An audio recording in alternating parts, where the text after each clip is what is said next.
te trouvera-t-il prêt?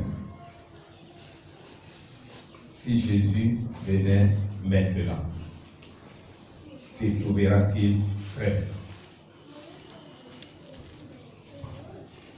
Bien-aimé,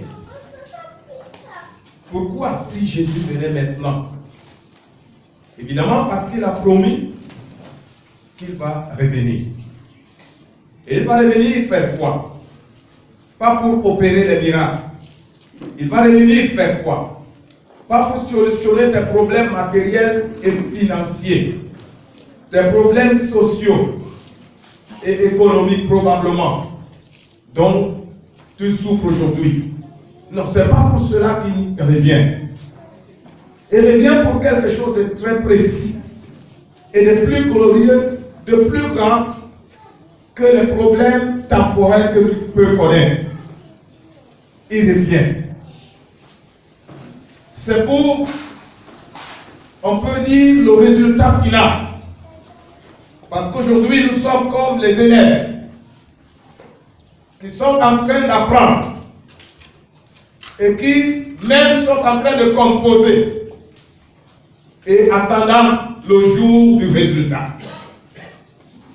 Et il y a un proclamateur de ces résultats. Et il arrive bientôt. Et quand il va venir, ceux qui auront réussi, n'est-ce pas, passeront de son côté. C'est à peu près cette image que je peux vous amener, n'est-ce pas, à regarder pour comprendre un peu les circonstances dans lesquelles les choses vont se passer ici. Le Seigneur promet qu'il revient pour prendre ceux qui seront prêts, pour prendre ceux qui se seront, n'est-ce pas, préparés pour ce avènement. Nous sommes aujourd'hui à l'église et nous sommes victimes de plusieurs distractions. Et ces distractions ne sont pas provoquées uniquement par nous. Parce qu'il y en a qui sont provoquées par nous-mêmes et d'autres qui sont provoquées par d'autres personnes. Les personnes avec lesquelles nous marchons même. Les personnes qui sont même censées nous garder en éveil. Il y en a qui plutôt nous plongent dans la distraction et même dans le sommeil. Bien-aimé dans le Seigneur, tout enfant de Dieu a un devoir. C'est celui de chercher à se maintenir en éveil et de chercher à maintenir son semblable en éveil.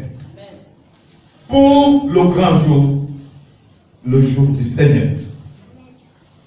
C'est pour cela, bien-aimé dans le Seigneur.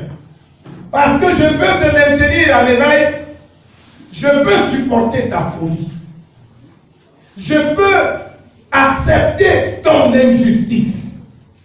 Parce que je me dis, si je me lève pour revendiquer mes droits, je risque de plomber ton éveil.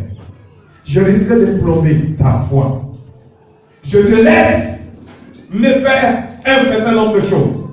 Parce que je sais que, au fur et à mesure que j'agis dans la patience avec toi, le Seigneur achève son travail de perfection dans ta vie. Amen. Bien-aimé dans le Seigneur. Le Seigneur dit ces choses alors qu'il est encore sur la terre. Il décrit plusieurs événements qui vont arriver en prélude, n'est-ce pas, à son avènement. Entre autres, il décrit les guerres, les conflits.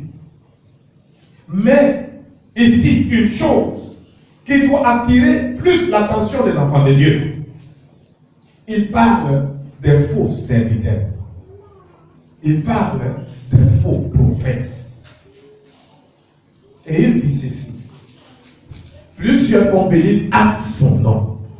Ça veut dire, d'autres vont dire, moi j'ai vu Jésus. C'est lui qui m'a envoyé. Moi, je suis même celui qui remplace Jésus. sur la terre, si ce n'est pas moi, il n'y a pas un autre moyen. Bien aimé. Et il dit, ils vont même opérer les miracles pour légitimer, n'est-ce pas, leur soi-disant appel. Ils vont faire des choses étonnantes. Et il dit ceci, au point même de séduire les élus, si cela était possible. Ah, gloire à Dieu, parce qu'il n'est pas possible de séduire les élus.